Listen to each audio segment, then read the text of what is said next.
Welcome back to Star Wars Timeline. In this video, we're discussing the new upcoming Star Wars animated show, The Bad Batch. We'll briefly talk about what we can expect from this show, my personal hopes and expectations for this series, as well as announcing my new review/reaction video for each and every episode. But before we get there, my name is Benjamin, and I do Star Wars comic book and book reviews, lore videos, character highlights, and so on.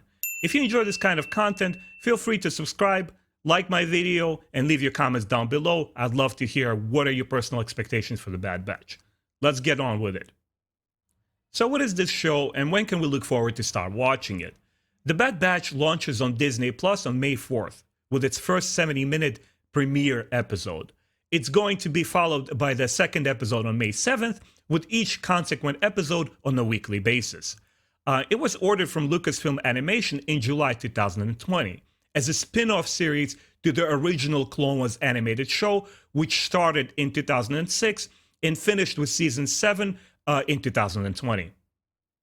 The show is officially described as Dave Filoni's vision, and he himself states it's very much in vein with the Clone Wars television series and will stay true to George Lucas's core ideas, telling exciting epic adventures. Dave Filoni is credited as the executive producer in the show, with a lot of creative talent from the Clone Wars series making a return. For example, Kevin Kinner has been confirmed as a composer returning from the Clone Wars series, where he did an amazing job. You have D. Bradley Baker, who voiced all the Cloners, Captain Rex, and obviously the Bad Batch characters for the series finale of the Clone Wars show. You have Steven Stanton coming back to reprise his role as Tarkin. You also have Andrew Kishino come back as Star Gerrera. We also have some surprising announcement as well. Ming-Na Wen will reprise her role as Fennec, the Huntress female from the Mandalorian show. Before I talk about my expectations and hopes for this show, I wanted to briefly touch on the Bad Batch team themselves and the first glimpse we got of them in the Clone Wars series. They came through as very distinct personalities for me. Not only from the visual perspective, but personalities as well. Captain Rex, Echo, Fives were very different, and so is true with the Bad Batch. They all seem to have a very unique perspective on this Clone War. Obviously, they have to work together as this ragtag team to accomplish these impossible feats and missions that only they are sent on, but it was nice to see that they all have their own worldview. Also, the 7th season was by far the darkest in the show, which brings me to the first point of my expectations and hopes for the show. It seems like the Bad Batch will honor and respect the audience. When we started in 2006, it was sort of a lighthearted show that was obviously oriented for children, but if I remember correctly, even George Lucas himself stated that, hey, if this series is going to run for multiple seasons, these young children, the kids are going to grow, and the audience is going to have different expectations. And it seems to be like the Bad Batch and Dave Filoni are going to follow that thread line, that note, and make the show even darker and deeper and more adult-oriented. And I can't wait to see that. This brings me to my next point, what I hope to see from this show. When we started in 2006 with the Clone Wars series, you had a lot of prominent characters like Anakin Skywalker, Ahsoka, Obi-Wan Kenobi, and so forth, highlighted in different episodes. And it really took a while for the show to pick up and for you as audience to begin to see who are the real stars of the show, the cloners themselves. Well, from the Bad Batch, I would like to see something entirely different. A more personal, character-oriented story which focuses on the small group.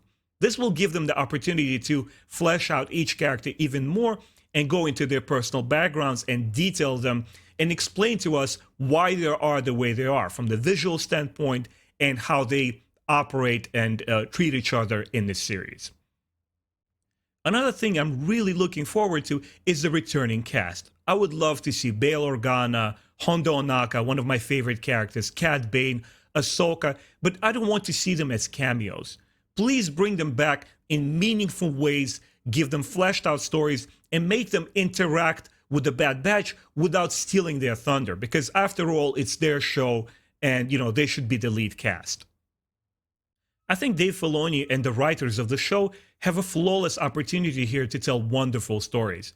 For example, I would love to see Bail Organa return in a major way and start organizing the first rebel cells. possibly if the show goes on for many seasons, we will also see young Leia and how he trains her to be a skillful diplomat, but also fight for the right cause. I would also love to see the Jedi Purge and the survivors and how they're living under the shadow of the Empire. We see a little bit of that with the Rebel show, young Ezra Bridger and Kanan Jarrus training him, but it's only one couple. What if here we see Vader actually pursuing and killing off different Jedi? There's so much room to have returning cast. What if we even see Mace Windu return?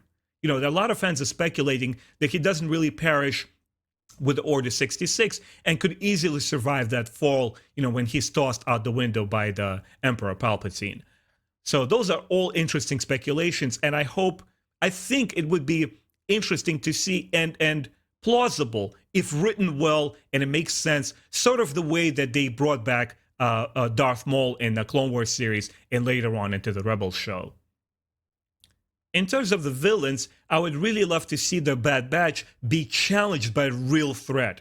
And this is where my personal hopes and expectations come to Vader and the First Inquisitor program. I would like to see the origins of that, and was it something that the Emperor has been plotting since the Clone War era, or is it something that just came about when the first rebel groups started to organize, and the Emperor and Vader really need assistance to hunting down all the Jedi? And how is the Bad Batch gonna get involved? Are they gonna stand in between, or are they gonna be indifferent to the Jedi pleas? And finally, to wrap up this discussion, I wanted to talk about, in broader sense, what are my hopes for this show? I want to see a good balance between storytelling and action. We could have episodes which focus on a single character and flesh out their story, but I would also love to see epic action and like sweeping 3-part episodes, sort of like we had in the Clone Wars series with the Second Battle of Geonosis, the liberation of Ryloth, and so forth. Next, I want to see improvements in animation. When you look at the Rebels show in comparison with the Clone Wars, the lightsaber duels already looked far more impressive and fluid, and I want to see that trend continue in this show. And lastly, I do hope that each season is very consistent and free from filler episodes. If they can make the story last for another 7 seasons, by all means, I would love to see that. But if the show begins to wear itself out and they run out of ideas, better wrap it up, just like Rebels show did and ended on 4 seasons and was very compact and I think successful as a show overall. As I mentioned in the beginning of the video, I will be doing a reaction/a review video for each and every episode, hopefully on its release date. My name is Benjamin. Thank you so much for watching my channel and supporting me. If you like this video, please leave a comment, hit that bell button. Let me know in the comments what are your personal expectations from the Bad Batch. And I will see you next time. May the Force be with you.